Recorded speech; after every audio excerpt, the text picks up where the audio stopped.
তাই বাংলায় যে গণতন্ত্র, সেই গণতন্ত্র আজকে মধ্যযুগীয় বর্বরতায় পরিণত হয়েছে।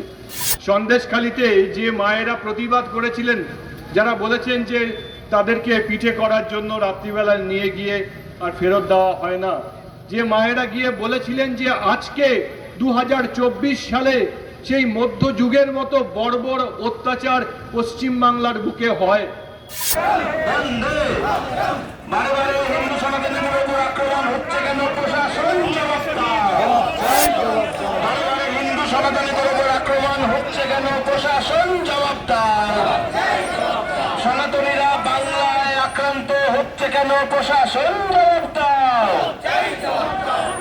গণতন্ত্র পায়ের তলায় মারিয়ে সরকার আছে দাঁড়িয়ে, এই সরকার আর না। গণতন্ত্র পায়ের তলায় মারিয়ে সরকার আছে দাঁড়িয়ে, এই সরকার আর না। ভোটের পরের হিংসা দেখি বাংলার এটা শিক্ষা নাকি? এই সরকার আর না। ভোটের পরের হিংসা দেখি বাংলার এটা শিক্ষা নাকি? এই সরকার আর না। ভোটের পরে বাড়ি ছাড়া অনেক হলো প্রাণ হারা, গণতন্ত্র প্রাণ হারা, এই সরকার আর না। এই সরকার আর না। ঠিক ঠিক ধিক্কার, এই সরকার ধিক্কার, ঠিক ঠিক ধিক্কার, এই সরকার ধিক্কার। বন্দে মাতরম, বন্দে মাতরম, বন্দে মাতরম, বন্দে মাতরম, ভারত মাতা কি। আজকে একটা ভয়ানক দিনে আমাদের রাস্তায় নেমে এই র্যালি করতে হয়েছে, এবং এই র্যালি করার পরে আমাদের যে ভয়ানক অবস্থা, রাজ্যের যে বিভৎস অবস্থা, তার কথা আমরা বঙ্গ বিবেকের পক্ষ থেকে লিখিতভাবে মহামহিম রাজ্যপালের কাছে রাজভবনে জমা দিয়ে এসেছি। আমরা এই অন্ধকারময় যুগের থেকে বেরোতে চাই। সারা ভারতবর্ষে সব জায়গাতেই বিধানসভা নির্বাচন হয়, লোকসভা নির্বাচন হয়। এইবারের লোকসভা নির্বাচনে কোনো জায়গাতে ভারতীয় জনতা পার্টি হেরে গেছে, কম ভোট পেয়েছেন। কোনো কোনো রাজ্যে ভারতীয় জনতা পার্টি লোকসভাতে অনেক ভোট পেয়েছেন। উড়িষ্যার মতো রাজ্যে রাজ্য সরকার গঠন করেছেন। কিন্তু একটা কোনো উদাহরণ দেখাতে পারবেন যেখানে অন্য কোনো রাজ্যে সেখানে একজন মানুষের মৃত্যু হয়েছে? যেমন কুলতলির মেরিগঞ্জে প্রশান্ত নস্কর, তপশিলি জাতির সেই তর্তাদা যুবকের প্রাণ চলে গেল এই নির্বাচনের জন্যে। এইরকম একটা কোনো ঘটনা দেখাতে পারবেন? ভারতবর্ষের অন্য কোনো প্রান্তে, অন্য কোনো রাজ্যে একটা ঘটনা দেখাতে পারবেন যেখানে যে দল হেরে গেছে সে দলের বাড়িতে গিয়ে তাদের মায়েদের বলা হয়েছে শাড়ি খুলে ফেলতে, তারপরে যে বিজিত দলের যে মা তিনি চা করে দিচ্ছেন আর বিজয়ী দলের লোকেরা ওইখানে চা খেয়ে তারপরে যাবেন, আর ওই পুরুষ সদস্যরা বসে বসে তার মনে হচ্ছে যে আমি কেন মরে যাচ্ছি না, কেন আমাকে গলা কেটে দিয়ে এই ঘটনা ঘটলো না। সারা ভারতবর্ষে এইরকম মেয়েদের ওপরে, মাতৃশক্তির ওপরে অত্যাচার। আর আপনারা একটা জায়গায় দেখাতে পারবেন, একটা জায়গায় দেখাতে পারবেন যে গতবারের 2021 সালে 62 জন লোকের 302 অ্যান্টিমোর্টিম, টেকনিক্যাল ভাষায় বলে অ্যান্টিমোর্টিম হোমিসাইড, যার এফআইআর পোস্টমর্টেম রিপোর্টে লেখা আছে তাদেরকে খুন করা হয়েছে। এইরকম 62 জন লোক কোথায় মারা গেছেন, কোথায় খুন হয়েছেন, কবে মারা গেছেন তার লিস্ট আমাদের কাছে আছে, যে কেউ চাইলে দিয়ে দিতে পারবো।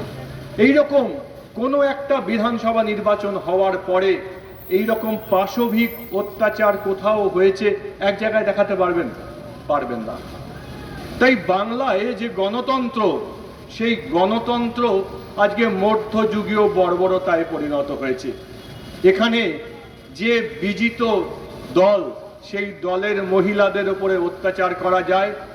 সন্দেশখালিতে যে মায়েরা প্রতিবাদ করেছিলেন, যারা বলেছেন যে তাদেরকে পিঠে করার জন্য রাত্রিবেলায় নিয়ে গিয়ে আর ফেরত দেওয়া হয় না, যে মায়েরা গিয়ে বলেছিলেন যে আজকে 2024 সালে সেই মধ্যযুগের মতো বর্বর অত্যাচার পশ্চিমবাংলার বুকে হয়, যখন মানুষে বুঝেছিল যে আমাদের দুয়ারে সন্দেশখালী উপস্থিত হয়েছে, সেই মায়েদের কণ্ঠ রোধ করার জন্যে আজকে প্রতিনিয়ত সন্দেশখালীতে কি অত্যাচার হচ্ছে।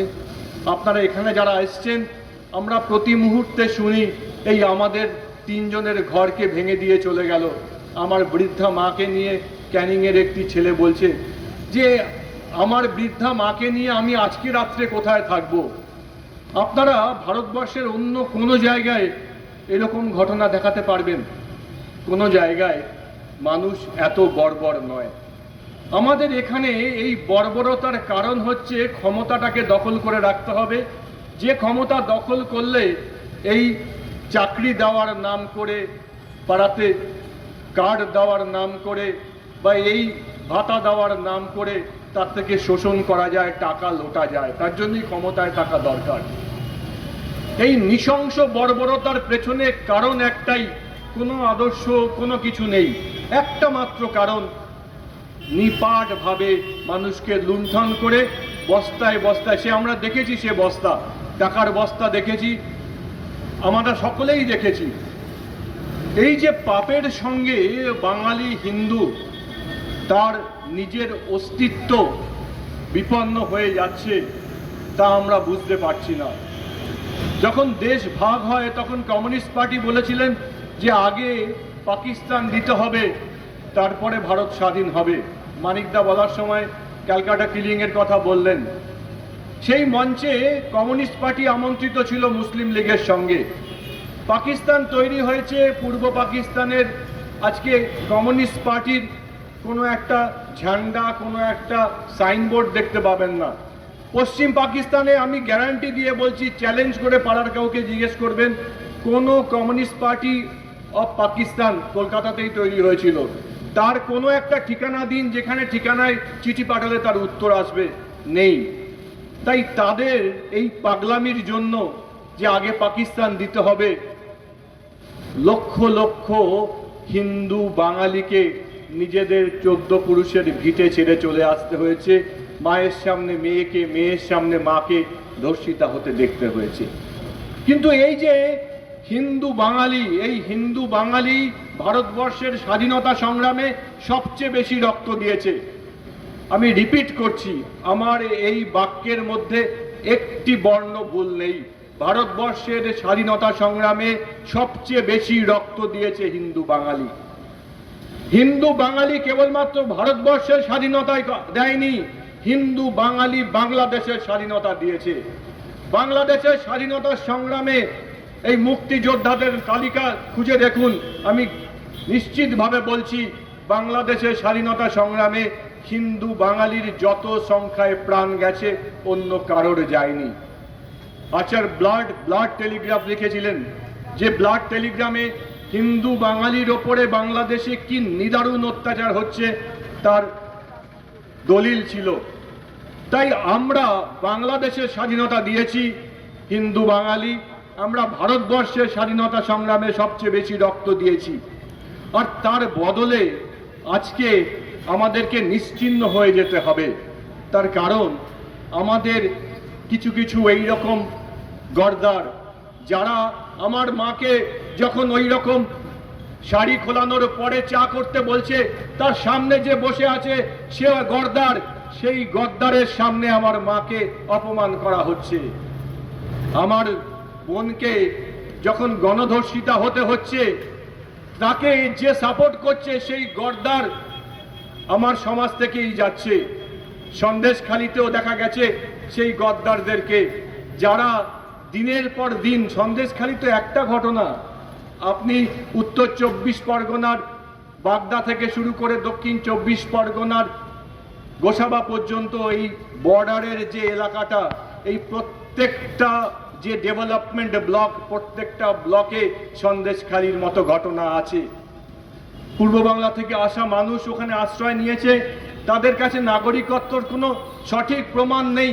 সেই মানুষগুলো তার বাড়িতে মেয়ে ধর্ষিতা হয়েছে, তার থানায় বলতে যেতে ভয় পায়, কারণ থানায় যাওয়ার পরে তিনি কোথা থেকে এসেছেন সেটা প্রশ্ন করবে। আর এই সুযোগ নিয়ে দিনের পর দিন ওখানকার মা বোনেদের ওপরে অত্যাচার করা হচ্ছে। সন্দেশখালী কেবল সন্দেশখালী নয়, এই পুরো জায়গা থেকে 11টা অ্যাসেম্বলি কনস্টিটিউয়েন্সি আছে, তার মধ্যে বেশিরভাগ অংশই তপশিলি জাতির জন্য সংরক্ষিত আর একটা তপশিলি উপজাতির জন্য সংরক্ষিত। এই তপশিলি বাঙালি হিন্দুদের ওপরে নিদারুণ অত্যাচার হচ্ছে আর আমরা চুপ করে দাঁড়িয়ে আছি, আমাদের কোনো রকমের কোনো ভূমিকা নেই। এটা কেবল রাজনৈতিক লড়াই নয়, এই লড়াইটা মাস্টারদা সূর্য সেনের কথা মনে করিয়ে দেয়। মাস্টারদা সূর্য সেন দেশের জন্যে চট্টগ্রাম অস্ত্রাগার লুণ্ঠন করেছিলেন।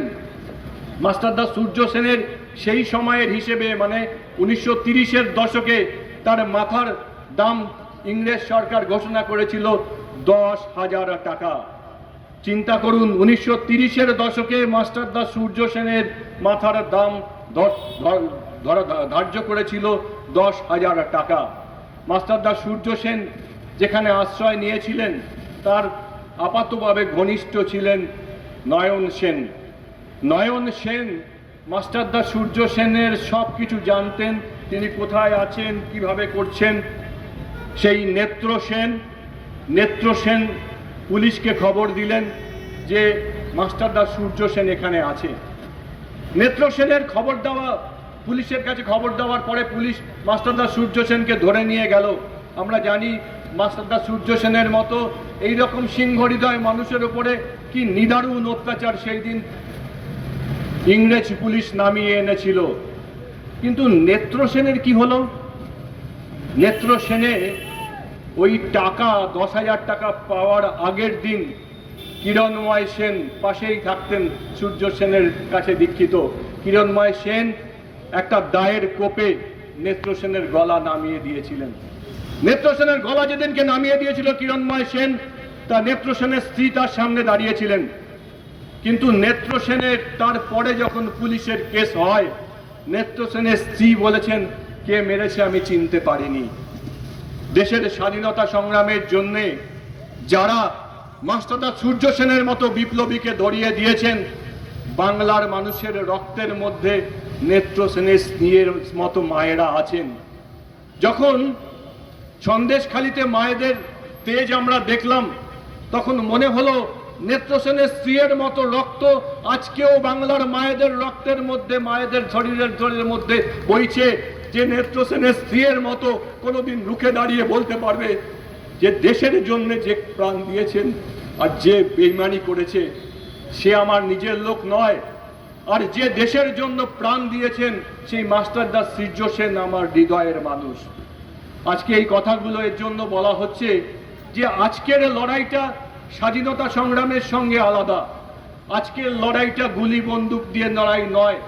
যারা গুলি বন্দুক দিয়ে লড়াই করছেন তারা গণতন্ত্রকে অপমান করছেন। আমরা যে আজকে হাজার 5,000 মানুষ একত্রিত হয়ে এই রোদের মধ্যে এখানে এসছি, আমরা গুলি বন্দুক দিয়ে লড়াই করার জন্য আসিনি, আমরা গণতান্ত্রিক পদ্ধতিতে লড়াই করার জন্য এসেছি।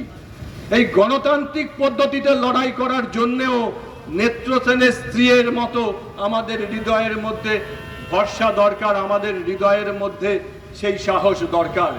আমি একটা উদাহরণ দিয়ে শেষ করব যে আজকের যে লড়াইয়ে আমরা নামলাম, এই লড়াইটা কিন্তু শুরু। এই লড়াইটা আমাদের জেতার আগে পর্যন্ত শেষ করতে হবে। জেতা কেবল রাজনৈতিকভাবে জেতা নয়, আমরা বাঙালি হিন্দু, আমরা বিবেকানন্দের আমাদের ঘরে জন্মেছিলেন, রবীন্দ্রনাথ ঠাকুর জন্মেছিলেন, নেতাজি সুভাষচন্দ্র বসু জন্মেছিলেন, মাস্টারদা সূর্য সেন জন্মেছিলেন। আমাদেরকে নিশ্চিহ্ন হয়ে যেতে হওয়ার জন্যে কিছু দালাল সামান্য কিছু টাকার জন্যে আমাদেরকে বিক্রি করে দেবে, আমাদের মা বোনেদের উপরে অত্যাচার করবে, এটা আমরা সহ্য করব না। এই রোদে পুড়ে আমরা যেমন আজকের আন্দোলন শুরু করেছি, আমরা বাঙালি হিন্দুকে বাঁচানোর জন্যে এই আন্দোলনকে লাগাতার জারি রাখব। নেত্র সেনের স্ত্রীর মতো মায়েরা বাড়িতে আছেন। যখন অমরনাথের যাত্রা বন্ধ করে দেওয়া হলো, সেই সময় যারা জম্মুতে ছিলেন, সেখানে একটি পরিবার, আমি তার বাড়িতে গেছিলাম, তিনি অধ্যাপক, তার স্ত্রী একটা হাই স্কুলের সায়েন্সের টিচার, তারা সকালবেলায় উঠে বাচ্চাকে খাইয়ে দিয়ে জামা কাপড় পরিয়ে তিনি কলেজে যাচ্ছেন না, তিনি স্কুলে যাচ্ছেন না, বাচ্চা দুটোকে নিয়ে রাস্তায় বসে ধর্ণা দিচ্ছেন যে অমরনাথে যাওয়ার অধিকার আমার আছে, অমরনাথের যাওয়ার অধিকার শেষ পর্যন্ত আমি নেব। আজকে নেত্র সেনের স্ত্রীর রক্ত যাদের যাদের রক্তে বইছে, সে মায়েদের প্রতিজ্ঞা নিতে হবে যে সকালে অফিস যাওয়ার জন্য যেমন রান্না করি, আমি একটা স্কুলে পড়াই তার জন্য যেমন প্রস্তুত হই, আমার দুটো বাচ্চাকে খাইয়ে দিয়ে জামা কাপড় পরিয়ে কেন প্রশান্ত দাসকরকে হত্যা করা হলো তার জন্য রাস্তায় নেমে গণতান্ত্রিক পদ্ধতিতে আমাদের লড়াই করতে হবে। সেই লড়াইয়ের আজকের সূচনা হলো এবং আমরা বাঙালি হিন্দুকে নিশ্চিহ্ন হতে দেব না। এই লড়াই আমরা জিতবই। রামকৃষ্ণ বিবেকানন্দের ভাব আন্দোলন দিয়ে যে বাংলা পুনর্জাগরণ শুরু হয়েছিল, সারা ভারতবর্ষের নবজাগরণের প্রতীক যে বাংলা, এই বাংলা কেবলমাত্র কবিতা বলে, কেবলমাত্র গান করেই তার নিজের অধিকারকে অর্জন করেনি। প্রয়োজন হলে নিজের বুকের রক্ত দিয়ে, আর যে কথা বললাম যে আচার্য প্রফুল্লচন্দ্র রায় বলেছিলেন, বিজ্ঞান অপেক্ষা করতে পারে কিন্তু স্বরাজ স্বাধীনতা অপেক্ষা করবে না। আমি যদি একটা কলেজে চাকরি করি, আমার কলেজের কাজ অপেক্ষা করতে পারে কিন্তু বাঙালির হিন্দুর অস্তিত্ব রক্ষার যে লড়াই সেটা অপেক্ষা করবে না। আমি একটা অফিসে কাজ করি, সেই অফিস অপেক্ষা করতে পারে, বাঙালি হিন্দুর অস্তিত্বের লড়াই অপেক্ষা করবে না। আমি প্রতিদিন নিজের ব্যবসা করার জন্য বাইরে যাই, ব্যবসার কাজে সারাদিন ব্যস্ত থাকি, আমার ব্যবসা 7 দিন অপেক্ষা করতে পারে কিন্তু বাঙালি হিন্দুর শেষ যে আশ্রয়স্থল, যেটা Meghnath Saha, doctor Shyamaprasad Mukhopadhyay Bengali Hindu homeland হিসেবে পশ্চিমবঙ্গকে দিয়ে গেছেন, তা আমাদের হাত থেকে আমরা কিছুতেই ছিনিয়ে নিতে দেব না। ডক্টর শ্যামাপ্রসাদ মুখোপাধ্যায়ের বলিদান, ডক্টর শ্যামাপ্রসাদ মুখোপাধ্যায় যে বেঙ্গলি হিন্দু হোমল্যান্ড হিসেবে ভারতবর্ষের মধ্যে পশ্চিমবঙ্গকে স্থাপন করে গেছেন, তাকে রক্ষা করার দ্বিতীয় আন্দোলন, দ্বিতীয় সংগ্রাম শুরু হয়েছে। এই সংগ্রামের মনোহর পুষ্প পল্লবে আমাদের আগের যে স্বাধীনতা সংগ্রামীরা সেই বেদি তৈরি করে গেছেন। আজকে প্রয়োজন হলে আমাদের বুকের রক্ত দিতে হবে, আজকে প্রয়োজন হলে নিজের কাজ বাদ দিয়ে সারাদিন দুটো ছেলে মেয়েকে নিয়ে রাস্তায় নেমে আমাদের অধিকার আদায় করতে হবে। আর এই যে গণতন্ত্রের নামে একজনের পর একজন মানুষকে হত্যা করা হচ্ছে, গণতন্ত্রের নামে মা বোনেদেরকে ইজ্জত এইভাবে ছিনিমিনি খেলা হচ্ছে, আর নিদারুণ অত্যাচার হিন্দুদের ওপরে নামিয়ে আনা হয়েছে, তার বিরুদ্ধে প্রতিরোধ করার জন্য আজকে শপথ নিতে হবে। এই প্রার্থনা রেখে আমি আমার বক্তব্য শেষ করছি। জয় মা ভারত, জয় মা কালী। আমাদের সমর্থক বৃন্দ, আজকে আমি মাস্টারি করতাম, আমার ভাগ্যটাই এইরকম যে আমার লেকচার আসতো ঠিক লাঞ্চের আগে, যখন ছেলেরা ক্ষুধার্ত, এবং আজকেও আমি দেখছি যে আমি শেষ বক্তা, অর্ধেক লোক বাড়ি চলে গেছেন, অনেক চেয়ার খালি, অনেক লোকও একটু কমে গেছেন, কিন্তু তা সত্ত্বেও আমি আপনাদের বেশিক্ষণ বিরক্ত করব না। আমার লেকচার হয়তো 5-6 মিনিটের লেকচার। তবে আজকের এই যে অনুষ্ঠান, আমাদের মিছিল, এটা হচ্ছে পোস্ট পোল ভায়োলেন্সের ওপরে। আমাদের চিন্তা করছিলাম আমি যে এই পোস্ট পোল ভায়োলেন্সটাকে কিভাবে বন্ধ করা যায়। তার জন্যে আমি ভেবেছি 3টে পয়েন্ট, কারণ আমাদের যেসব বক্তারা নানা রকম বলে গেলেন, মুসলমান বা সংখ্যালঘু বা সংখ্যাগরিষ্ঠ কোনো জায়গায় এদের সরানো যাবে না। আমাদের দেশ হিন্দু ধর্মে হিন্দু রাষ্ট্রে পরিণত হলেও এদের সরানো যাবে না। সুতরাং এর সলিউশন কি? আমরা সব গোপাল পাঁটা ইত্যাদি ইত্যাদি, great India killing, Bengal killing, এতজন মারা গেছে, অতজন মারা গেছে, এই পরিসংখ্যান ইজ নট এ সলিউশন। এর বদলে আমরা আবার মারব, that is also not a solution. তো আমি সেই চিন্তাটা করছি। এটা আমি স্বস্তিকা পত্রিকা আছে আমাদের আরএসএসের, সেটাতে আমি সুকেশ মণ্ডল মহাশয়কে জানিয়েছিলাম। আমি আপনাদের কাছে কয়েকটা পয়েন্ট দিয়ে যাচ্ছি। আমার 3টে পয়েন্ট আছে। সেই 3টে পয়েন্ট আমার মনে হয় এই পোস্ট পোল ভায়োলেন্সকে বন্ধ করার জন্যে ইউজফুল। আমার প্রথম পয়েন্ট হচ্ছে 2 টার্মস ইন এ পোস্ট। মানে আমাদের মুখ্যমন্ত্রী, প্রধানমন্ত্রী, প্রেসিডেন্ট ইত্যাদি ইত্যাদি যে কোনো জায়গা আছে, এটা আমেরিকার অনেক ম্যাচিওর ডেমোক্রেসি, সেখানে করা আছে যে যত ভালোই প্রেসিডেন্ট হোক, যে যত ভালোই প্রধানমন্ত্রী মুখ্যমন্ত্রী হন, 2 টার্মের বেশি তিনি সেই চেয়ারে থাকতে পারবেন না। আমরা চিন্তা করে দেখেছি যে বারাক ওবামা খুব ভালো প্রেসিডেন্ট ছিলেন, তাই বলে তিনি পার্মানেন্টলি হবেন তা নয়।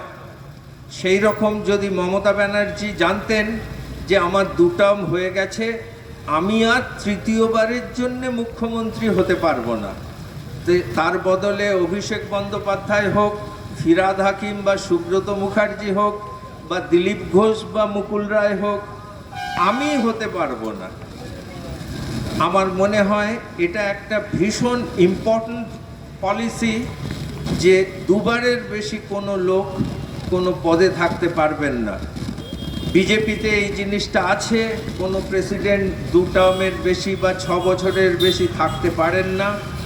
এই জিনিসটা আমাদের রাষ্ট্রীয় স্তরে আনতে হবে, তাহলে হয়তো আমরা পোস্ট পোল ভায়োলেন্সটা বন্ধ করতে পারবো। কারণ আমি যখন জানি যে আমি হতে পারবো না, সুতরাং আমি কোনো ঝামেলায় যেতে চাই না। আমার সেকেন্ড পয়েন্ট হচ্ছে election over a period of time. মানে একদিনে ভোট হলে আমাদের কমিউনিস্টরা যেরকমভাবে অর্গানাইজড রিগিং করতো, সেই জিনিসটা বন্ধ হবে। অর্গানাইজড রিগিং মানে টেলিফোন করে আমরা জানাচ্ছি যে জিনিসটা আমাদের বিরোধী দলের হাউসিং কমপ্লেক্স, সেখানে বোম মারছি। কোনো বাড়িতে আমরা টেলিফোন করছি, দাদা ভোট দিতে যাবেন না কালকে, ভোট দিলে মারা যাবেন, ইত্যাদি ইত্যাদি নানা রকম আমরা জানি অর্গানাইজড রিগিং। যেভাবে 25 বছর জ্যোতি বসু ক্ষমতায় ছিলেন, সেই জিনিসটাকে কিভাবে বন্ধ করা যায়, তার সলিউশন হচ্ছে election over a period of time. মানে ধরুন 1 জুন আমাদের এখানে ভোট, অন্তত তার 1 সপ্তাহ আগে থেকে আমরা ভোট দিতে আরম্ভ করছি। তার ফলে এই যে হাউসিং সোসাইটির দরজায় বোমা মারা বা দরজা বন্ধ করে দেওয়া, কাউকে থ্রেট করা যে 1 তারিখে কেউ বাড়ি থেকে বেরোবেন না, আপনাদের ভোট দেওয়া হয়ে গেছে, আপনাদের কষ্ট করে ভোট কেন্দ্রে যেতে হবে না, এই জিনিসটা বন্ধ হবে। মানে টিএমসি এখন একটা লেভেল অফ ইনক্রিমেন্ট হয়েছে। কমিউনিস্টদের সময় আমরা শুনতাম বাড়িতে থান পাঠিয়ে দিচ্ছে, আপনার বর যদি আমাদের ভোট না দেয় তাহলে তাকে মেরে ফেলা হবে, আপনাকে আমরা থান উপহার দিয়ে গেলাম। এখন TMC has raised this level, এই থানের সঙ্গে তারা মিষ্টি এবং একটা ফুলের মালাও দিয়ে যাচ্ছে। মানে আপনার বর মারা গেলে শ্মশান থেকে যারা আসবেন, শ্মশান যাত্রীদের জন্য আপনি মিষ্টি খাওয়াবেন এবং আপনার বরের যে ছবি থাকবে তাতে মালা, আমরা সেই মালাটাও দিয়ে যাচ্ছি। এই ধরনের একটা থ্রেটনিং আবহাওয়াটা বন্ধ করা যাবে যদি এটা পিরিয়ড অফ টাইমে হয়।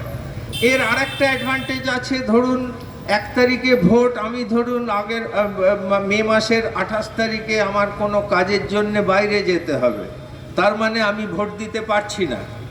তো সেই জন্য 1 সপ্তাহ আগে থেকে, ইভেন আমি জানি ডোনাল্ড ট্রাম্প তিনি 4 নভেম্বর, যেটা আমেরিকান প্রেসিডেন্সিয়াল ভোট, তিনি 1 তারিখে ভোট দিয়েছিলেন, কারণ ভোটিং সিস্টেম 1 সপ্তাহ ধরে আমেরিকাতে চলে।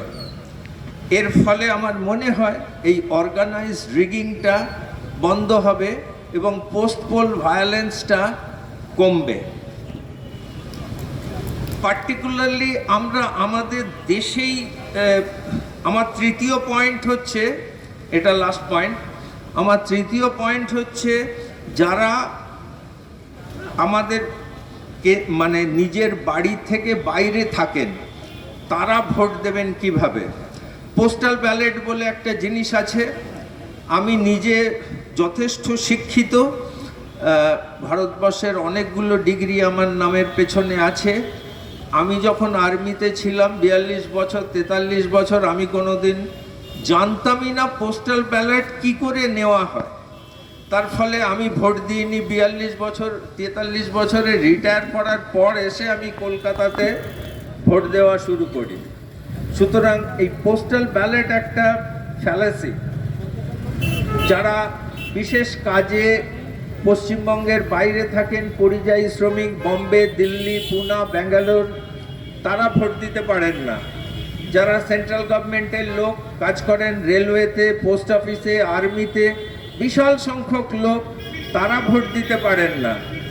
যারা বিদেশে থাকেন, আমেরিকাতে, ইউরোপে, গালফে, সাউথ ইস্ট এশিয়া, সিঙ্গাপুর ইত্যাদি জায়গায়, তারা ভোট দিতে পারেন না। এই টোটাল পপুলেশন হয়তো একটা কনসিডারেবল 3-4 কোটি 5 কোটি লোক হয়তো যারা আমাদের ভোটে অংশগ্রহণ করে না। তাদের নাম আছে, সেই জন্য আমরা অনেক সময় দেখি যে 60% ভোট হলেই আমরা বিশেষ উত্তেজিত হই। 40% লোক তারা ভোটই দেয় না। দেয় না মানে ইচ্ছাকৃতভাবে দেয় না তা নয়, তারা হয়তো এখানে থাকে না। আমি আপনাদের একটা উদাহরণ দিই। চন্দননগর বা পন্ডিচেরিতে যেসব ফ্রেঞ্চ অধিবাসী আছেন, মানে যারা ফ্রান্সের অধিবাসী, they have the passport, French passport, they can vote in Chandannagar এবং Pondicherry in the French presidential election. American presidential ইলেকশনে যারা মহাকাশে থাকে, অন্তত 10-15 জন লোক সবসময় আমেরিকার নানা রকম মানে আউটার স্পেসে থাকেন, তারা সেই রকম ভোট দিতে পারেন। সুতরাং মানে আমাদের ইলেকশন সিস্টেম, আমরা টেকনোলজিক্যালি অনেক এগিয়ে আছি। আমাদের এই 3টে পয়েন্ট, প্রথম হচ্ছে maximum 2 terms in a post, second হচ্ছে election over a period of time, এবং third the outside people can vote. এই 3টে যদি ইমপ্লিমেন্ট করা যায়, আমার মনে হয় পোস্ট পোল ভায়োলেন্স আমরা কম করতে পারবো। জয় হিন্দ, ভারত মাতা কি জয়। তার কি করে পরিবর্তন হবে? সবার কাছে এই মা মাটি মানুষের সরকার, তাদের যে স্বরূপ আমরা সবাই জানি। আমাদের এখানে মা বোনেদের তারা লাঞ্ছিত, ধর্ষিত, মাত্র 1000 টাকার জন্য তাদের ভিখারিনীতে পরিণত করা হয়েছে। আমাদের এখানে যে মা শারদামণি থেকে শুরু করে, নিবেদিতা থেকে শুরু করে, প্রীতিলতা, মাতঙ্গিনী হাজরা এবং অসংখ্য মহিলা, যাদের আত্মত্যাগে আমাদের এই স্বাধীনতা পেয়েছি, যাদের আত্মত্যাগের জন্য, যাদের প্রতিদিনের জীবনচর্চায় আমাদের আজকের এই বাঙালি পরম্পরা, যা সারা ভারতবর্ষ পেরিয়ে সারা পৃথিবীতে বাঙালির যে সম্মানের জায়গা ছিল, সেই মহিলাদের আজকে ভিখারিনীতে পরিণত করা হয়েছে। আর মাটি, আমরা এই এক একটি তৃণমূল নেতা যখন ধরা পড়েন, তখন তাদের টাকা, বাড়ি, গাড়ি তার যে উপচে পড়া সম্পত্তি, তার যখন হিসেব নিই, যখন সিন্ডিকেট রাজ, বালি পাথর সব কিছু, কয়লা মাফিয়া চক্রের হদিশ পাই বিভিন্ন সময়, তখন আমরা জানি মাটি কাদের হাতে চলে গেছে বা কাদের হাতে যাচ্ছে। আর মানুষ গ্রামে গঞ্জে গেলে দেখবেন যে কৃষকরা কেউ বাড়িতে নেই, শুধু তাদের মহিলারা, বাচ্চারা আর বৃদ্ধরা আছেন। যাদের অনেক বয়স হয়ে গেছে সেই সব বৃদ্ধরা চাষ করতে বাধ্য হন, কারণ তাদের বাড়ির যে ছেলেরা তারা সব অন্য রাজ্যে চলে গেছে, কারণ আমাদের এখানে কোনো কাজ নেই। আমাদের এখানকার ছেলেমেয়েরা পড়তে বিদেশে চলে যাচ্ছে বা অন্যান্য রাজ্যে চলে যাচ্ছে, আমাদের এখানে পড়াশোনা করার মতো কোনো পরিবেশ নেই। আমাদের যে কোনো কাজ, আজকে পাড়ায় একটা ছোট দোকান করতে গেলেও সেখানে লাখ লাখ টাকা আমাদেরকে দিতে হয়, তা না হলে আমরা বেঁচে থাকতে পারি না। সুতরাং এই যে সন্ত্রাসের রাজনীতির যে বৃত্ত, তা প্রায় সম্পূর্ণ হয়ে এসেছে। গত 2011-র পর থেকে যে সন্ত্রাস চলছে, সন্দেশখালির ঘটনা দিয়ে আমরা দেখতে পেয়েছি যে তার কি ভয়ানক পরিণতি। কিন্তু তা সত্ত্বেও আমাদের এখানকার মানুষ সে বিষয়ে চুপ কেন? সেই সন্ত্রাস এমন জায়গায় কি তাহলে গিয়ে পৌঁছেছে যে মানুষ সেখানে কথা বলতে ভয় পাচ্ছেন?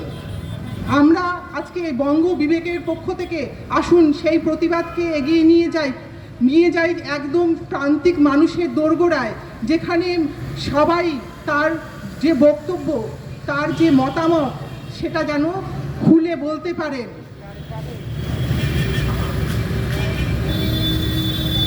আমাদের যে পরম্পরা, যে হিন্দু পরম্পরাতে আমরা বাস করি, সেই পরম্পরাকে ধ্বংস করার জন্য সমস্তভাবে কিভাবে চক্রান্ত চলছে, কিভাবে সেকুলারিজমের নাম দিয়ে হিন্দুত্বের যে শিক্ষা, যে দর্শন, যা ভারতবর্ষ শুধু নয় সারা পৃথিবী তাকে মেনে চলে, সমস্ত জায়গা থেকে আজও পর্যন্ত যেখানে সমস্ত শিক্ষাবিদরা, বিভিন্ন জ্ঞানী গুণী লোকেরা আসেন সেই দর্শনের, সেই শিক্ষার স্বাদ নিতে, সেই শিক্ষাকে, সেই পরম্পরাকে আমরা ধুলায় মিশিয়ে দিচ্ছি।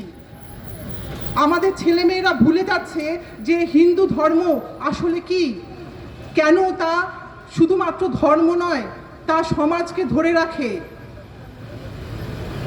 আজকের এই সভা থেকে, আজকের এই মঞ্চ থেকে আসুন আমরা প্রতিজ্ঞা করি যে আমরা আমাদের এই হিন্দু ধর্মের পরম্পরাকে, আমাদের যে ভালো যা কিছু, সব কিছুকে আমরা মানুষের মধ্যে চারিয়ে দেব, তার জন্য লড়াই করব এবং তার জন্য সবাইকে এই লড়াইতে সামিল করব। নমস্কার।